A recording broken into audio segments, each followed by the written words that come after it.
महाराज युधिष्ठिर पधार रहे हैं।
तुम्हें इस बात का अनुमान ही नहीं कि तुम्हें देखकर मेरे मन से कितना बड़ा भार उतर गया। यह अनुभूति एक शूल की भांति मेरे मन में चुभ रही थी कि जिन प्रिय पांडु पुत्रों को मैं अपने उत्तरदायित्व पर हस्तिनापुर लाया था, उनकी रक्षा नहीं कर पाया।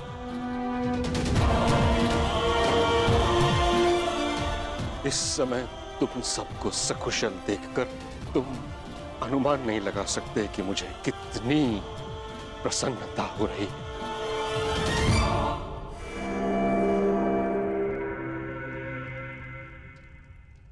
आपको प्रसन्न देख हमें भी प्रसन्नता हुई पितामह।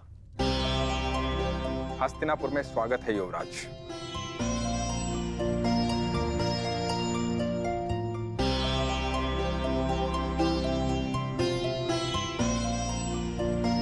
धन्यवाद विदुर काका श्री।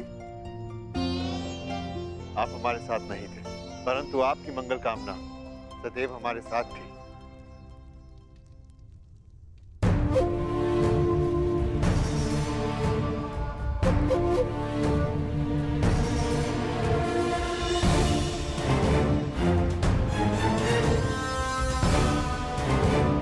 मेरे पुत्रों, ईश्वर की महान कृपा है कि तुम सब सकुशल हो। अब मैं मृत्यु उपरांत अपने भ्राता पांडु को अपना मुख दिखा सकूंगा। पिताश्री को सदैव अपने ज्येष्ठ भ्राताश्री पर गर्व रहेगा महाराज। अर्नावत में आपके पुत्र दुर्योधन ने जो हमारे स्वागत के प्रबंध किए हैं, हम कभी नहीं भुला सकते।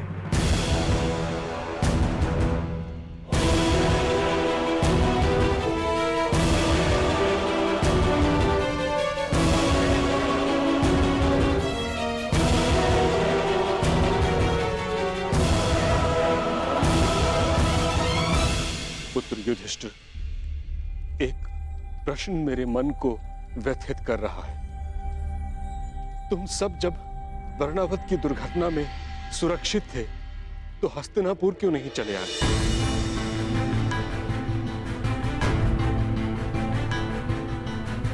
बताओ पुत्र, तुमने हमें कोई संदेश क्यों नहीं भेजा?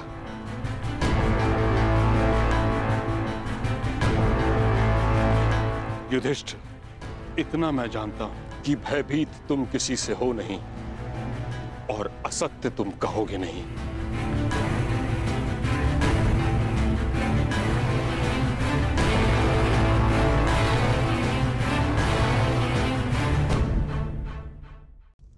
बताओ।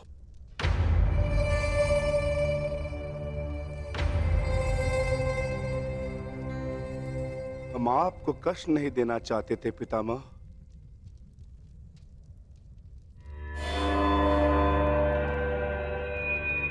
परंतु कुछ दिनों के लिए किसी को संतोष देना चाहते थे।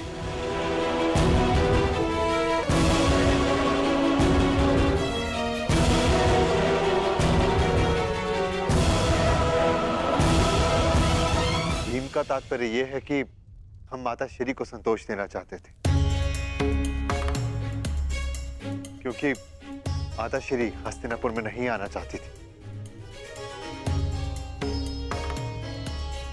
परंतु क्यों? पुत्री कुंती के मन में यह विचार क्यों आया? क्योंकि मैं चाहती थी मेरे पुत्र सामान्य जीवन जिए।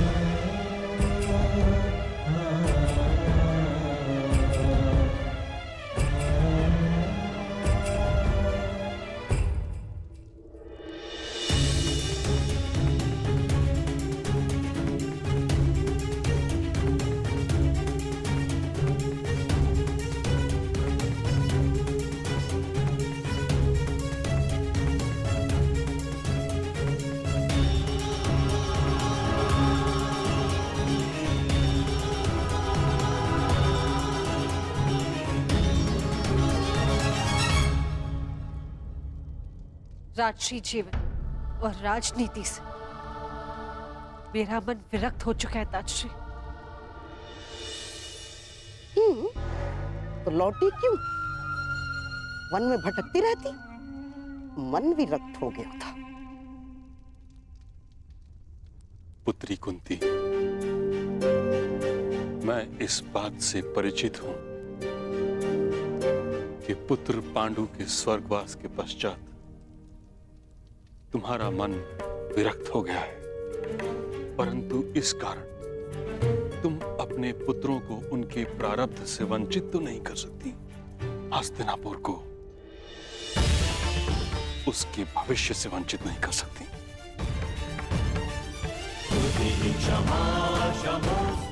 कुंती पुत्री,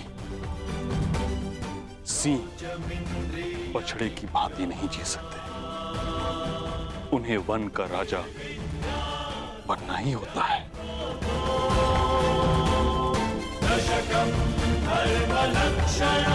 यदि तुमने यहां आने में थोड़ा विलंब किया होता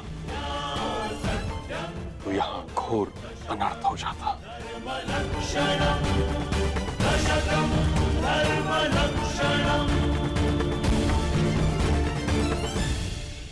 मैं अपने पुत्र को अनर्थ से दूर रखना चाहती थी, इसलिए हम नहीं लौटे ताजश्री। जब तक भीष्म जीवित है, मेरे पुत्रों का कोई अनर्थ नहीं हो सकता।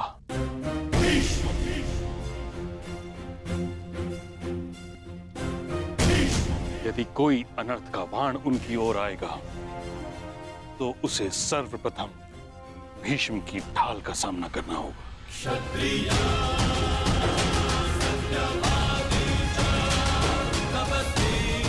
अंत भला तो सब भला। हस्तिनापुर अपने भविष्य का स्वागत करता है।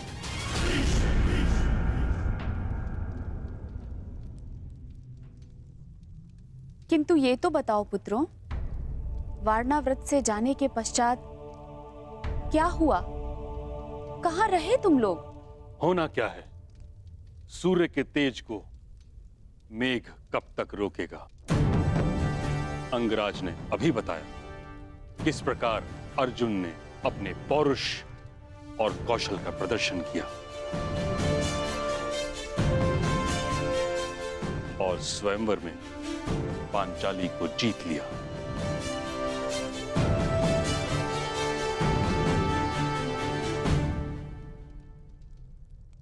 हस्तिनापुर की कुलवधू कहां है?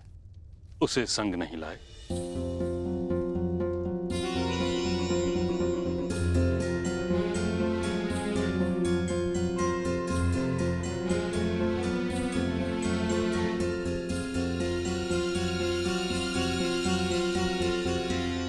देवी पांचाली, पितामह तुमसे मिलना चाहते हैं।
महान योद्धा गंगापुत्र परशुराम शिष्य और अपने श्वशुर पितामह को याज्ञसेनी द्रौपदी का प्रणाम स्वीकार।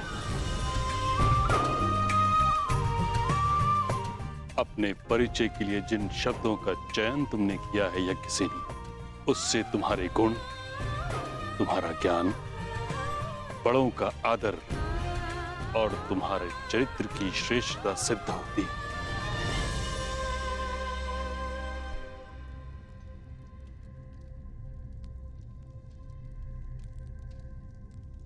कदाचित इसलिए तुम्हारा वरण करके मेरा पौत्र ये भूल गया कि विवाह के पश्चात वर वधू को आशीर्वाद साथ लेना चाहिए।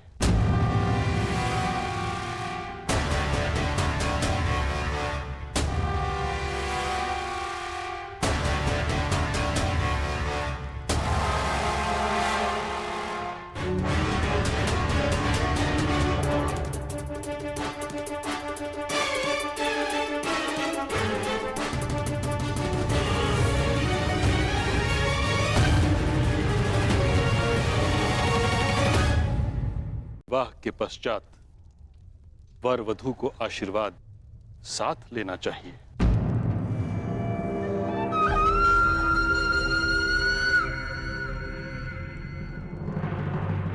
क्या हुआ धर्मराज? आपका मुख मलिन क्यों हो गया?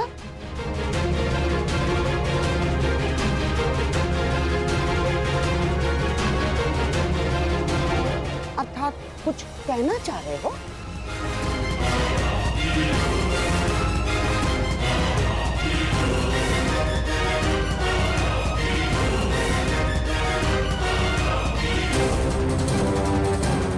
अर्जुन, आशीर्वाद लेने के लिए आगे नहीं बढ़ोगे?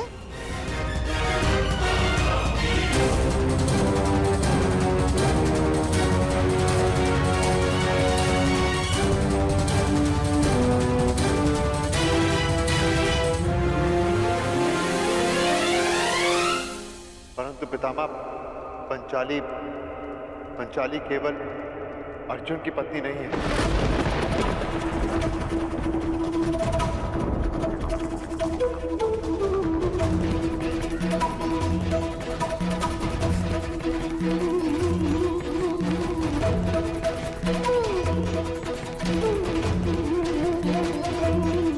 ये कैसा उपहास है पुत्र?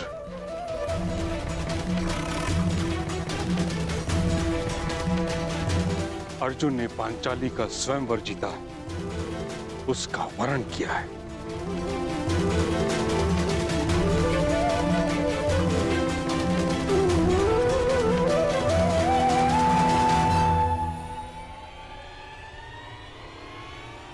परंतु पंचाली से हम पांचों ने विवाह किया।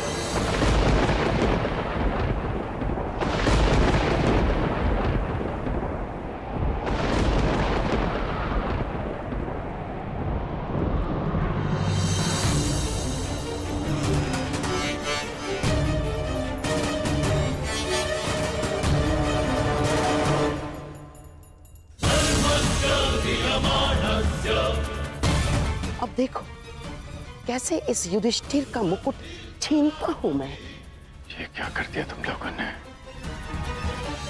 ये क्या कर दिया?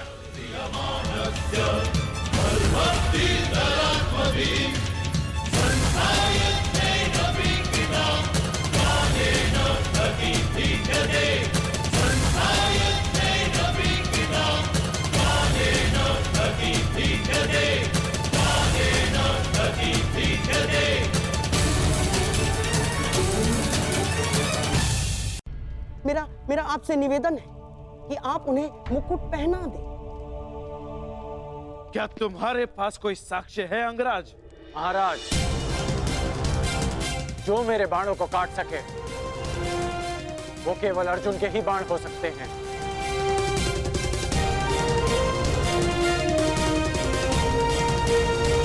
और जो मित्र दुर्योधन को ललकार सके वो केवल भीम ही हो सकता है। ये भी केवल तुम्हारा अनुमान है कर्ण। मैं साक्ष्य की बात कर रहा हूं।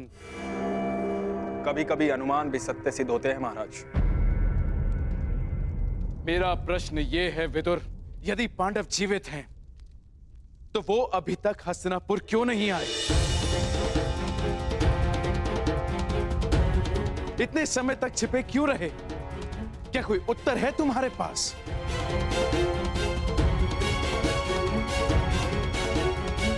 यदि किसी के पास इस बात का उत्तर नहीं तो मेरे सामने प्रश्न खड़ा करके समय व्यर्थ ना करें।